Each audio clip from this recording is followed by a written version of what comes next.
Next presentation up is going to be by Todd Swanson. He used one of our systems, and actually some of the points that Spencer was making about gating came to be as part of our design because of this large project. But I'm not going to get into the technical details of that. That'll be saved for our breakout session. But I do want to introduce Todd Swanson, who's the digital imaging manager at the J. Paul Getty Trust and Getty Digital. Todd, thanks for getting up bright and early for us today. I really appreciate that. Todd holds a BFA in studio art as well as a MLIS in management, digitization, and preservation of cultural heritage records. Todd is currently in the role of digital imaging manager at the J. Paul Getty Trust, primarily overseeing the imaging team at the Getty Research Institute. In this role, Todd Swanson manages, leads, and helps develop 2D and 3D imaging of cultural heritage materials and objects in support of Getty programs, which is the Getty Museum and Getty Research Institute, Getty Conservation Institute, and the Foundation. Todd also helps oversee Getty Digital R&D efforts concerning advanced imaging capabilities, best practices, workflows, and procedures.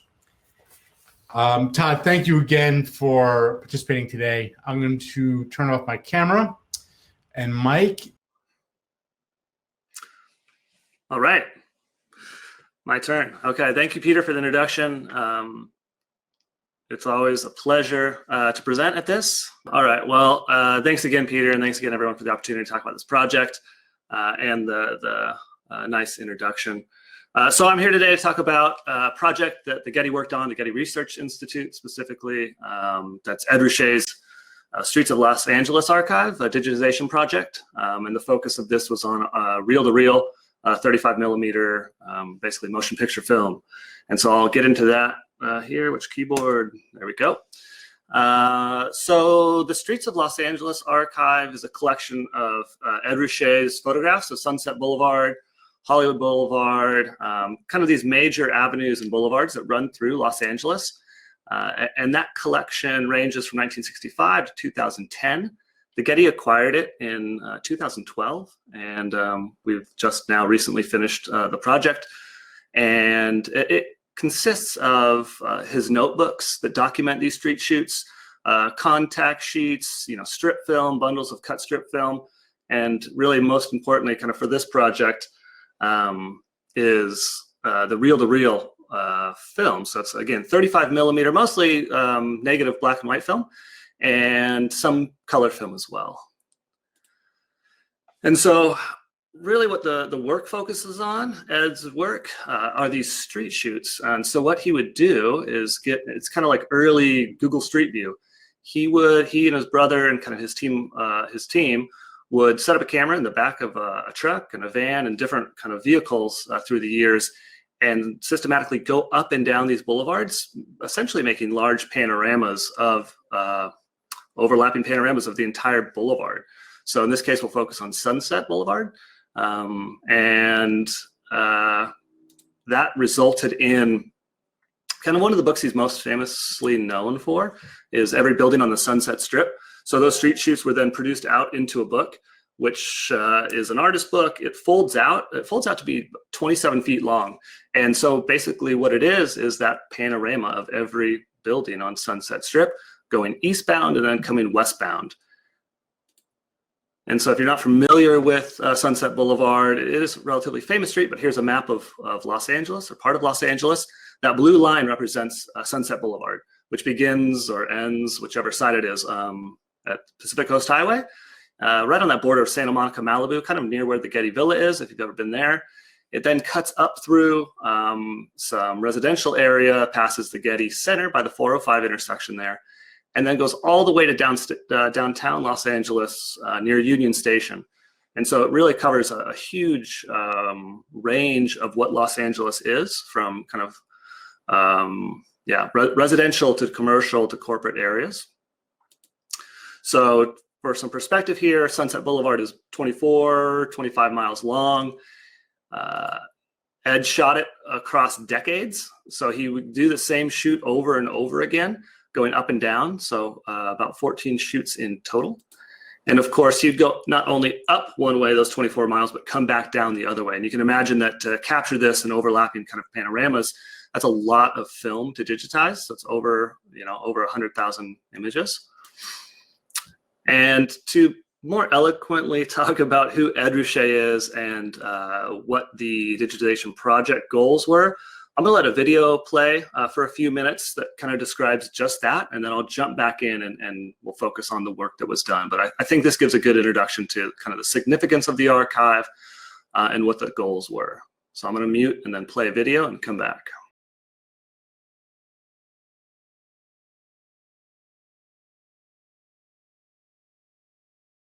I think the Streets of LA archive is probably the most significant artistic record of a city, certainly in the United States and maybe in the world.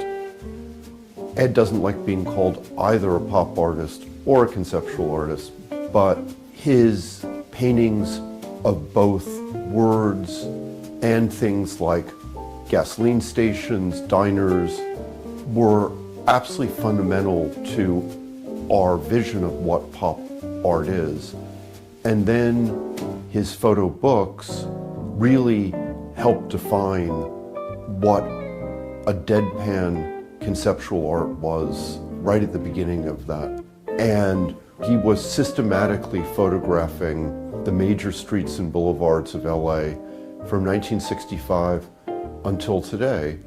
What we have is an extraordinary record now numbering over 500,000 photographs of Los Angeles over a 55-year period.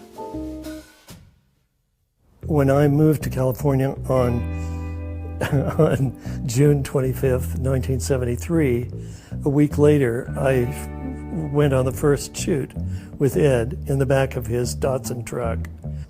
And Ed had a formula which he did in a drawing, and we've kept to that formula of a certain height where the lens is, the depth, and how much is to be shot, and how fast the truck is to go, and all of those things have been slightly modified, but basically it's the same formula.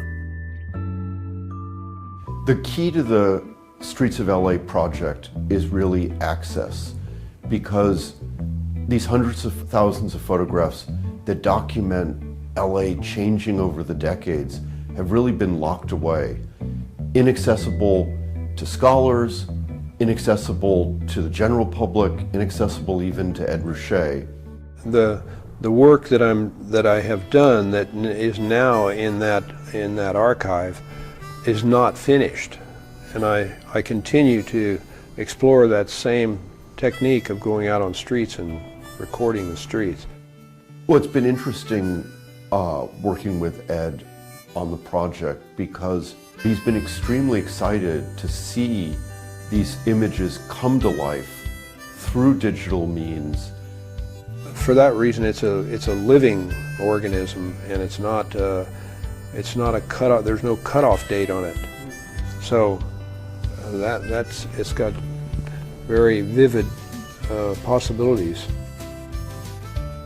I think that it really is reflective of who Ed is as a person, that he has made this available to so many people, and what a gift it is to not only art history, but the history of LA. And that's remarkable and says everything you need to know about Ed. The Getty is proud to house Ed Ruscha's archives of the streets of Los Angeles and to name him a 2019 J. Paul Getty medalist. I mean, the Getty is a great place on all levels, and so the idea that these street shoots and these avenues that I've done go there is quite an experience.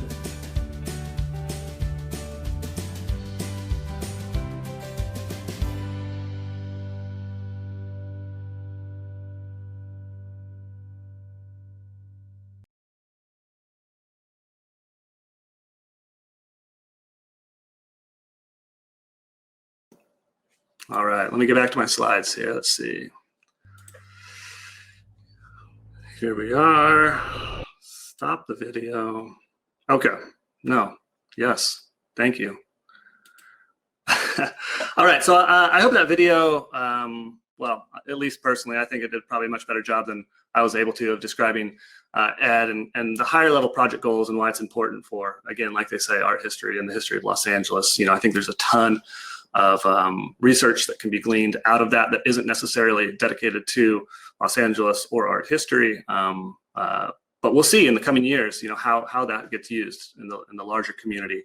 And then again, like it was said in that video, the project goals are heavily focused on access, right? So it's making this content available. It's providing access to the digitized content. And there were also a couple of other project goals that focused on, computer vision, computer generated metadata, and looking at, broadening the scholarly potential out of this collection. And we'll talk a little bit about that too.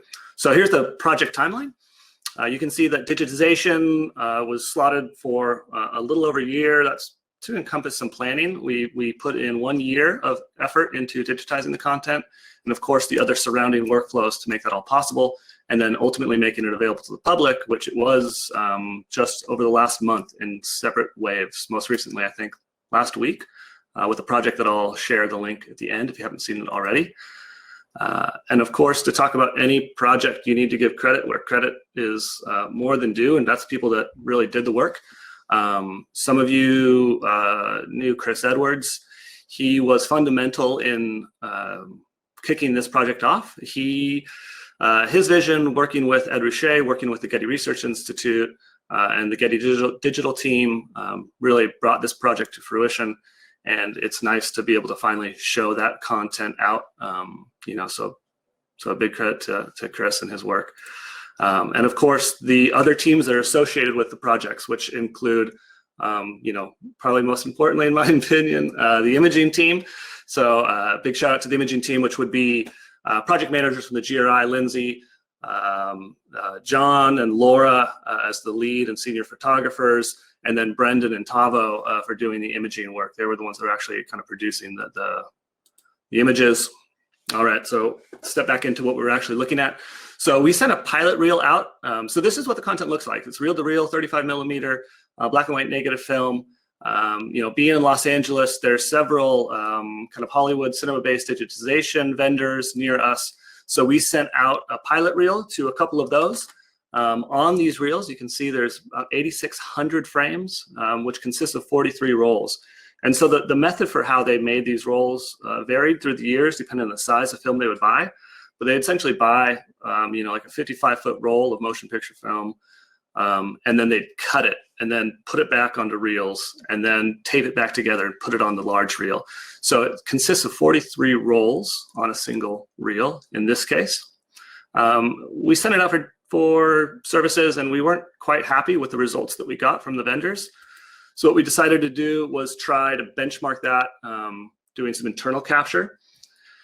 And we set up this very makeshift system just to kind of see if, like a proof of concept, to see if we could digitize it and be happy with that. And we were. So we took together, we took equipment that was laying around the studio, an R-cam, a lens and some extension tubes, a reel-to-reel device that was used for viewing film from our AV conservator, and then some other odds and ends. And we were able to produce a product that we were really happy with, that was sharp. Someone's advancing the slides, maybe not.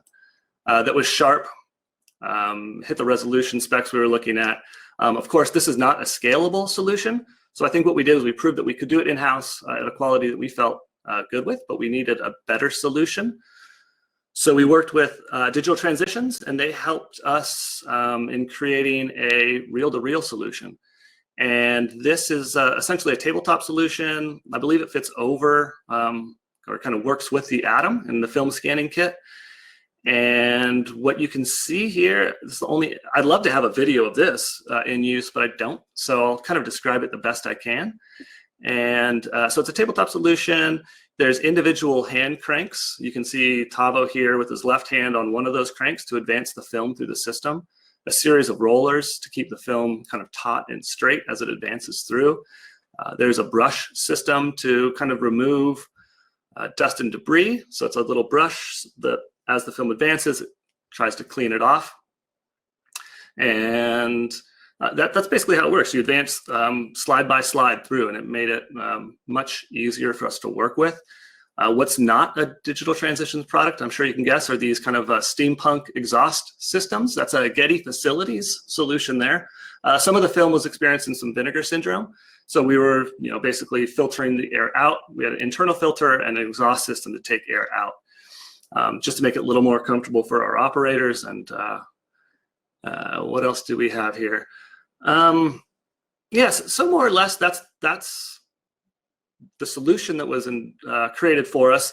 What it allowed us to do was to keep the film extremely flat, right? So the resolution and sharpness was incredibly important because these photographs were taken from a back of a moving pickup truck, right? So you get a lot of motion blur.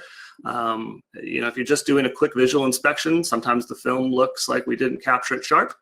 And, being able to get down to the grain of the film was important. I don't know why my slides are moving. Sorry about that. And so that's the solution there, which was, again, made it possible for us to complete this work in a meaningful timeline. Jump slides here. So you can see that over the course of the project, in that year dedicated to imaging, we captured 130,026 images. There's 15 reels, approximately 2,000 cut strips. You can see the different shoots that were covered, so mostly Sunset Boulevard, but some other avenues that cut through. Some color, but mostly black and white. And you can't talk about the project without looking at some of the interesting images here, some of the fan favorites. So when you go up and down Sunset Boulevard, there's a mixture of different types of buildings and venues. Here you have the Whiskey, and you can see it change year to year. You can see who's on the marquee. It's really interesting to see that. You have kind of these clubs / dives, like Filthy McNasty's, which I think is now the Johnny Depp's Viper Room, if that's even still a thing. At least it recently was that. So these buildings change over time, and you can see the change of that.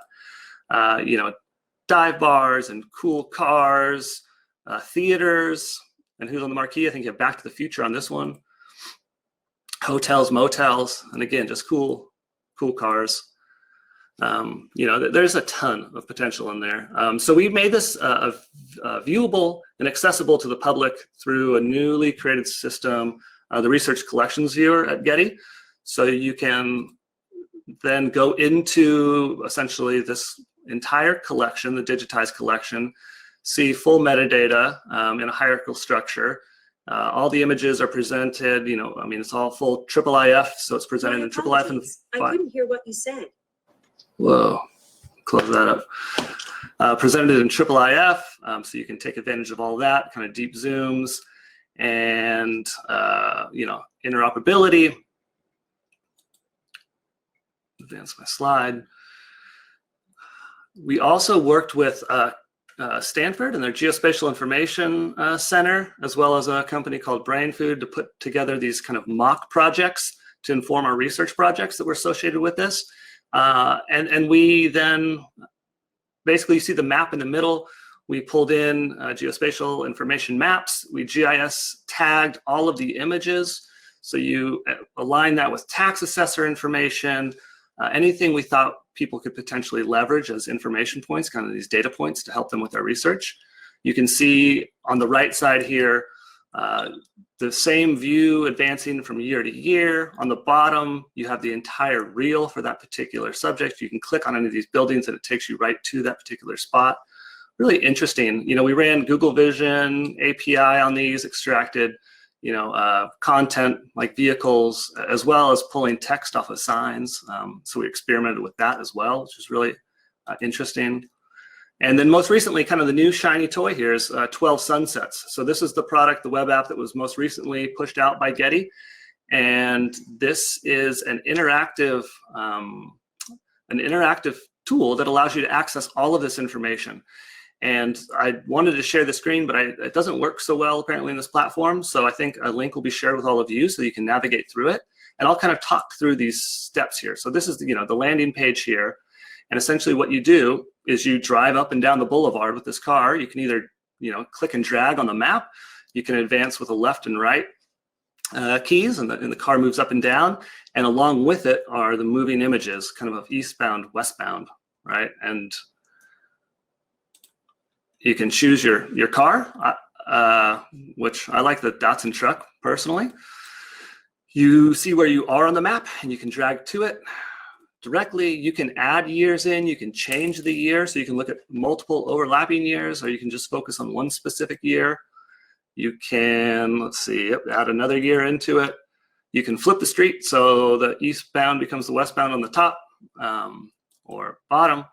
You can search for a particular location, and that's pulling from Google Maps essentially, and it'll take you straight to that location.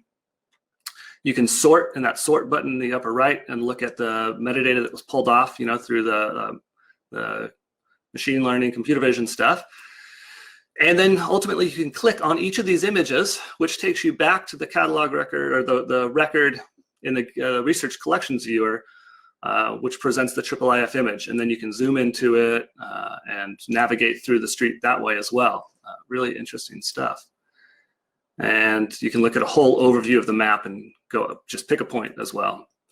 And so that's the kind of quick view right now. It looks like they've put up, you can click on the web page if you want now, and drive through the streets and add overlapping years and look for your favorite restaurants or taco joints or music venues.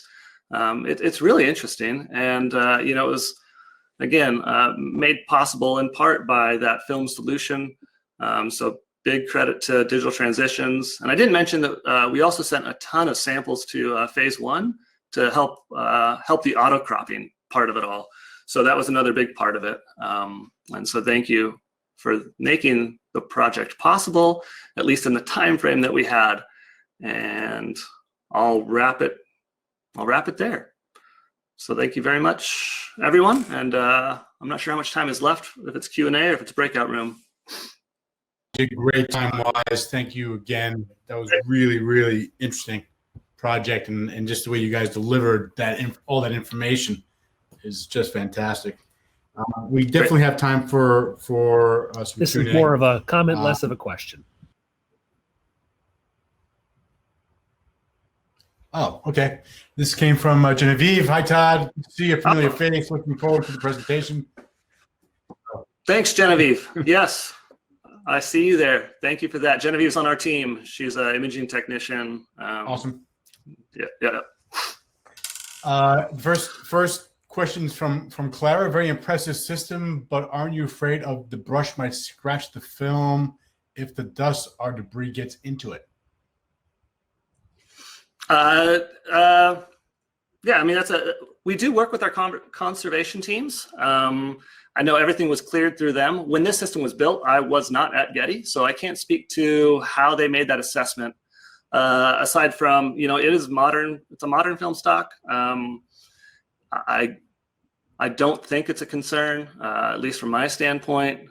These are very soft brushes, but you bring up a great point. But I'm sure they ran that through conservation, and they must have felt okay with it.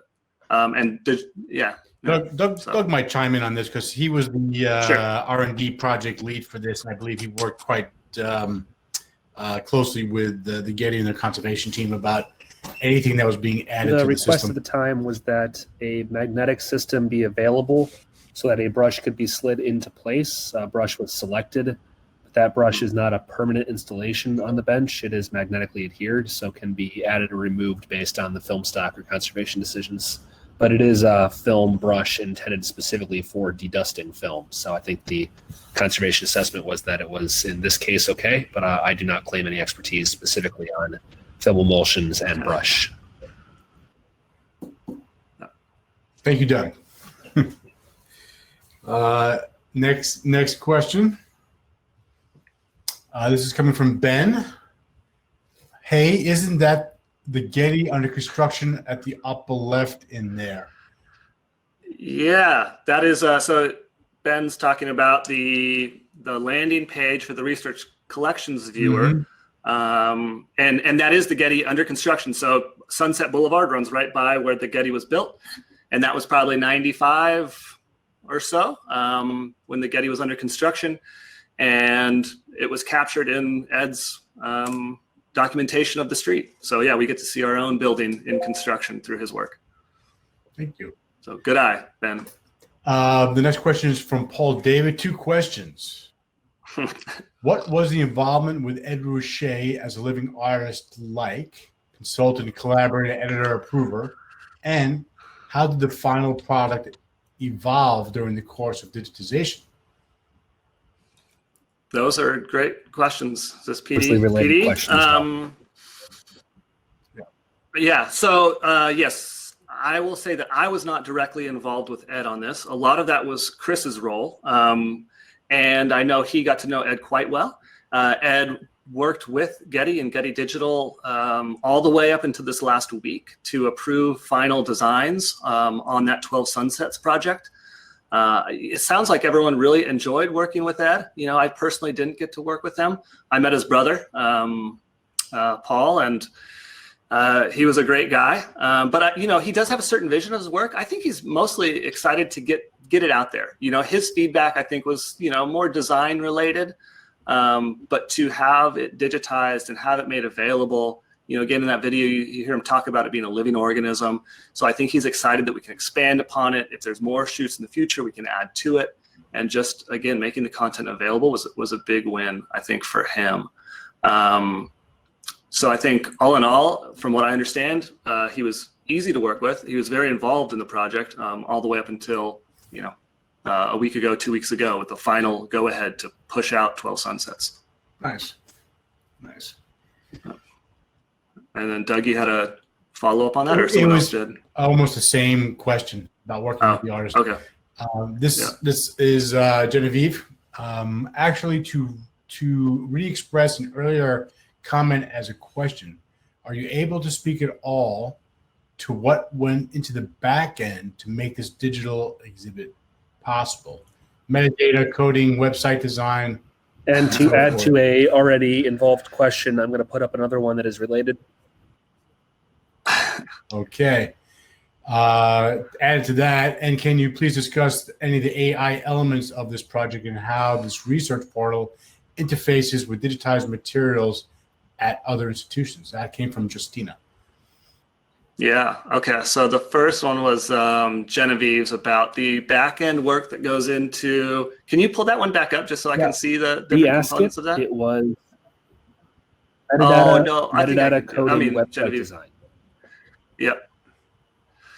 So we do have metadata teams here or at Getty that do all the cataloging and processing work. So we're leveraging existing catalog records for that.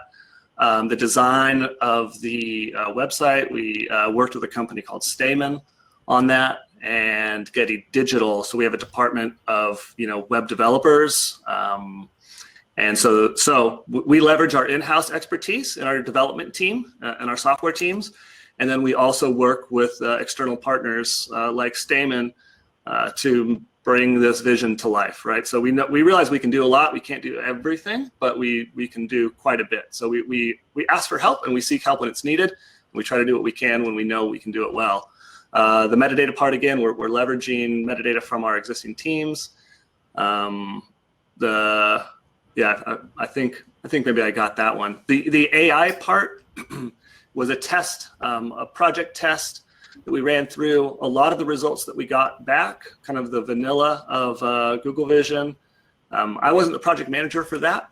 I was more on the imaging side, but having been involved with the project while I have been at Getty, you know, we review the results with the project teams. And I would say that a lot of things just didn't make sense for us. So I think we kind of scrubbed out metadata that didn't seem correct, you know, when it would tag forests in Los Angeles or snow on the streets that was just, you know, concrete, you know, things where it was clearly wrong. I think where it really worked well for us was in, you know, reading text off of billboards, marquees, addresses, companies, things like that, detecting certain cars, certain types of buildings it did well at. But there's certainly things it didn't do great at. So if you explore that 12 Sunsets website, you'll see that, you know, you'll see some things that don't make sense. And there's definitely like a kind of like a language difference that would be more UK-based spellings and phrases on things that maybe we wouldn't use here as much. So there's a little misalignment, but it still provides so many potential hooks in that we decided to leave a lot of that there. But that you wouldn't find that in our research collections viewer, the official kind of catalog page. It's like a tack on to the image when you click on it in the 12 Sunsets interface. Todd, I have a quick question to add to kind of hop on that line of thought. Got me thinking that when you're using the Google API to analyze content, were you able to provide information to it that this is black and white photographic film versus just regular scenic data? I don't think they did for the test, because you'll see that, some things get tagged as monochrome, some things get tagged as black and white photography, some things get tagged as prints. You can tell like through the results that I wouldn't assume. But again, I wasn't, Nathaniel Dines was the project manager on that. He's at Getty. He really did all the work on that. So I'm just translating what I heard in meetings from him, and I can't speak directly to that part of it. But I don't think I think they just ran, the out of the box, more or less, system on it. And then we reviewed results. Right. I mean, I guess you could assume, of course, and this might be better for a breakout session discussion, but I'll throw it out there now anyway, because it's just on the tip of my tongue. You might assume, of course, that if the API knows it's actually black and white photographic film, it might describe visual content very differently than just saying, here's information. Yeah, absolutely.